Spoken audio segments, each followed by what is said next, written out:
ಮಗನ ಬಳಿಕ ಭವಾನಿ ರೇವಣ್ಣಗೆ ಶುರುವಾಯಿತು ಬಂಧನದ ಭೀತಿ. ಇವತ್ತು ವಿಚಾರಣೆಗೆ ಹಾಜರಾಗಬೇಕು ಅಂತ ಎಸ್ಐಟಿ ನೋಟಿಸ್ ಕೊಟ್ಟಿದೆ. ಹೊಳೆನರಸೀಪುರಕ್ಕೆ ಬಂದು ವಿಚಾರಣೆ ನಡೆಸೋದಾಗಿ ಎಸ್ಐಟಿ ಈ ನೋಟಿಸ್ನಲ್ಲಿ ತಿಳಿಸಿದೆ. ಪ್ರಜ್ವಲ್ ರೇವಣ್ಣ ಅರೆಸ್ಟ್ ಆಗಿದ್ದಾಯ್ತು. ಈಗ ಭವಾನಿ ರೇವಣ್ಣಗೂ ಕೂಡ ಬಂಧನದ ಭೀತಿ. ಒಂದು ವೇಳೆ ಇವತ್ತೇನಾದರೂ ವಿಚಾರಣೆಗೆ ಹಾಜರಾಗಲಿಲ್ಲ ಅಂದರೆ ಆಗ ಎಸ್ಐಟಿ ಬಂಧಿಸೋದಕ್ಕೆ ಮುಂದಾಗುತ್ತೆ. ಸೊ ಹೊಳೆನರಸೀಪುರಕ್ಕೆ ಬಂದು ವಿಚಾರಣೆ ನಡೆಸೋದಾಗಿ ನೋಟಿಸ್ನಲ್ಲಿ ತಿಳಿಸಿದ್ದಾರೆ. ನಿಮ್ಮ ನಿವಾಸಕ್ಕೆ ಬಂದು ವಿಚಾರಣೆ ನಡೆಸ್ತೀವಿ ಅಂತ ಎಸ್ಐಟಿ ತಿಳಿಸಿತ್ತು. ತನಿಖಾಧಿಕಾರಿ ಹೇಮಂತ್ ಭವಾನಿ ರೇವಣ್ಣರಿಗೆ ನೋಟಿಸ್ನಲ್ಲಿ ತಿಳಿಸಿದ್ರು. ನಿರೀಕ್ಷಣಾ ಜಾಮೀನು ವಜಾ ಆಗಿರೋ ಹಿನ್ನೆಲೆ ಎಸ್ಐಟಿ ಬಂಧನ ಮಾಡೋ ಸಾಧ್ಯತೆ ಇದೆ. ಸೊ ಇವತ್ತು ವಿಚಾರಣೆಗೆ ಹಾಜರಾದ್ರೆ ಭವಾನಿ ರೇವಣ್ಣಗೆ ಬಂಧನದ ಭೀತಿ ಇದೆ. ಡೀಟೇಲ್ಸ್ ಕೊಡ್ತಾರೆ ಪ್ರಜ್ವಲ್, ಲೈವ್ ನಲ್ಲಿ ಜಾಯ್ನ್ ಆಗ್ತಾ ಇದ್ದಾರೆ. ಪ್ರಜ್ವಲ್, ಈಗ ಭವಾನಿ ರೇವಣ್ಣರಿಗೆ ಬೇರೆ ಯಾವುದೇ ಆಯ್ಕೆ ಇಲ್ಲ ಅನ್ಸತ್ತಾ? ಇವತ್ತು ವಿಚಾರಣೆಗೆ ಹಾಜರಾದ್ರೆ ಅಲ್ಲೇ ಬಂಧನ ಮಾಡಬಹುದು. ಒಂದು ವೇಳೆ ಇವತ್ತು ವಿಚಾರಣೆಗೆ ಹಾಜರಾಗದಿದ್ರು ಹುಡುಕಿ ಬಂಧಿಸಬಹುದು. ಸೊ ನೋ ಅದರ್ ಆಪ್ಷನ್ಸ್ ಅನ್ಸುತ್ತೆ ಬಹುಶಃ ಭವಾನಿ ರೇವಣ್ಣರಿಗೆ.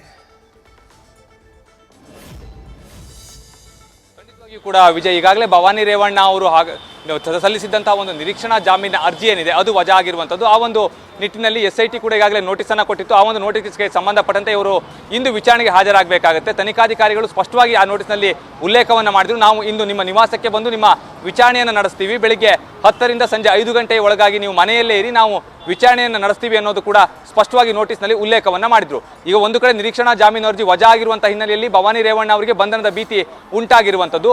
ಅಲ್ಲಿ ನಾವು ಪ್ರಮುಖವಾಗಿ ಗಮನಿಸ್ತಾ ಹೋದ್ರೆ ಈ ಒಂದು ಪ್ರಕರಣಕ್ಕೆ ಸಂಬಂಧಪಟ್ಟಂತೆ ಅಂದ್ರೆ KR ನಗರದಲ್ಲಿ ಸಂತ್ರಸ್ತ ಮಹಿಳೆ ಕಿಡ್ನಾಪ್ ಪ್ರಕರಣಕ್ಕೆ ಸಂಬಂಧಪಟ್ಟಂತೆ 120B ಅಡಿಯಲ್ಲಿ ಪ್ರಕರಣ ಕೂಡ ದಾಖಲಾಗಿತ್ತು. ಇಲ್ಲಿ ಅಪರಾಧಿಕ ಒಳಸಂಚು ಅಂದ್ರೆ ಆರೋಪಿಗಳಿಗೆ ಐಡಿಯಾಗಳನ್ನು ಕೊಟ್ಟಿರೋದಾಗಿರ್ಬೋದು ಅಥವಾ ಆರೋಪಿಗಳಿಗೆ ನಿರಂತರ ಸಂಪರ್ಕ ಇದ್ದಂತಹ ಒಂದು ಹಿನ್ನೆಲೆಯಲ್ಲಿ ಭವಾನಿ ರೇವಣ್ಣ ಅವರ ಹೆಸರನ್ನ ಕೂಡ ಎಸ್ಐಟಿ ಈ ಒಂದು ತನಿಖೆಯಲ್ಲಿ ತೆಗೆದುಕೊಂಡು ಬಂದಿತ್ತು. ಆ ಒಂದು ಹಿನ್ನೆಲೆಯಲ್ಲಿ ಅವರಿಗೆ ನೋಟಿಸ್ ಅನ್ನು ಕೊಟ್ಟು ಈಗಾಗಲೇ ವಿಚಾರಣೆ ಮಾಡಲಿಕ್ಕೆ ಕೂಡ ಸಿದ್ಧತೆಯನ್ನು ಮಾಡ್ಕೊಂಡಿರುವಂಥದ್ದು.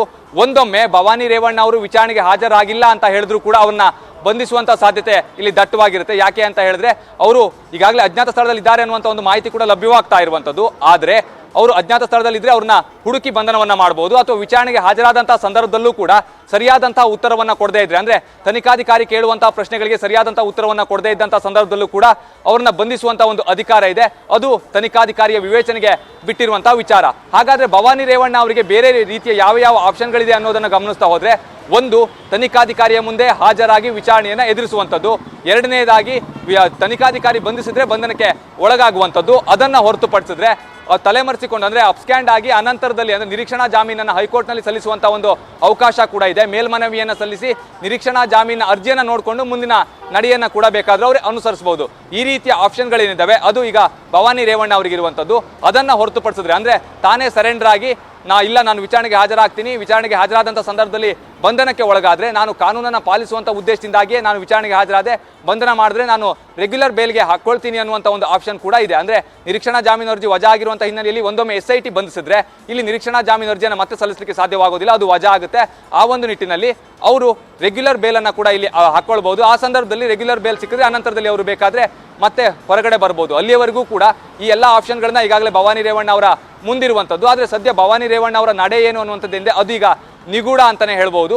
ಆದರೆ ಭವಾನಿ ರೇವಣ್ಣ ಅವರಿಗೆ ಎಸ್ಐಟಿ ಅಧಿಕಾರಿಗಳು ಪ್ರಶ್ನೆ ಕೇಳಿದಂಥ ಸಂದರ್ಭದಲ್ಲಿ ಈಗಾಗಲೇ ಯಾವ ಸಾಕ್ಷಿಗಳಿದ್ದಾವಲ್ಲ ಅಂದ್ರೆ ಫೋನ್ ವಿಚಾರದ ಅವರ ಆರೋಪಿಗಳೊಂದಿಗೆ ನಡೆಸಿರುವಂಥ ಫೋನ್ ಸಂಭಾಷಣೆಗಳಾಗಿರ್ಬೋದು, ವಾಟ್ಸಾಪ್ ಕಾಲ್ ಆಗಿರ್ಬೋದು, ಈ ಎಲ್ಲ ಡೀಟೇಲ್ಸ್ಗಳ ಆಧಾರದ ಮೇಲೆ ಪ್ರಶ್ನೆಯನ್ನ ಮಾಡ್ತಾರೆ. ನೀವು ಇವರೊಂದಿಗೆ ಇವರನ್ನ ಯಾಕೆ ಸಂಪರ್ಕವನ್ನ ಮಾಡಿದ್ರಿ, ಅದು ಆ ಮಹಿಳೆ ಕಿಡ್ನಾಪ್ ಆದ ನಂತರದಲ್ಲಿ ನೀವು ಯಾಕೆ ಸಂಪರ್ಕವನ್ನ ಮಾಡುವಂತ ಒಂದು ಪ್ರಯತ್ನವನ್ನ ಮಾಡಿದ್ರು, ಇವೆಲ್ಲದರ ಬಗ್ಗೆ ಕೂಡ ಪ್ರಶ್ನೆ ಕೇಳುವಂತ ಒಂದು ಕೆಲಸವನ್ನ ಎಸ್ಐಟಿ ಅಧಿಕಾರಿಗಳು ಮಾಡ್ತಾ ಹೋಗ್ತಾರೆ. ಈ ಸಂದರ್ಭದಲ್ಲಿ ಭವಾನಿ ರೇವಣ್ಣ ಕೊಡುವಂತ ಉತ್ತರ ಏನಿದೆ ಅದು ಸಮರ್ಪಕವಾಗಿಲ್ಲ ಅಂತ ಹೇಳಿದ್ರೆ ಖಂಡಿತವಾಗಿಯೂ ಕೂಡ ಅವರನ್ನ ಬಂಧಿಸುವಂತ ಸಾಧ್ಯತೆಗಳು ಕೂಡ ದಟ್ಟವಾಗಿರುವಂತದ್ದು. ವಿಜಯ್, ನ್ಯೂಸ್ ಫಸ್ಟ್ ನಿರ್ಭೀತಿಯಿಂದ ನಿಮ್ಮ ಪರವಾಗಿ.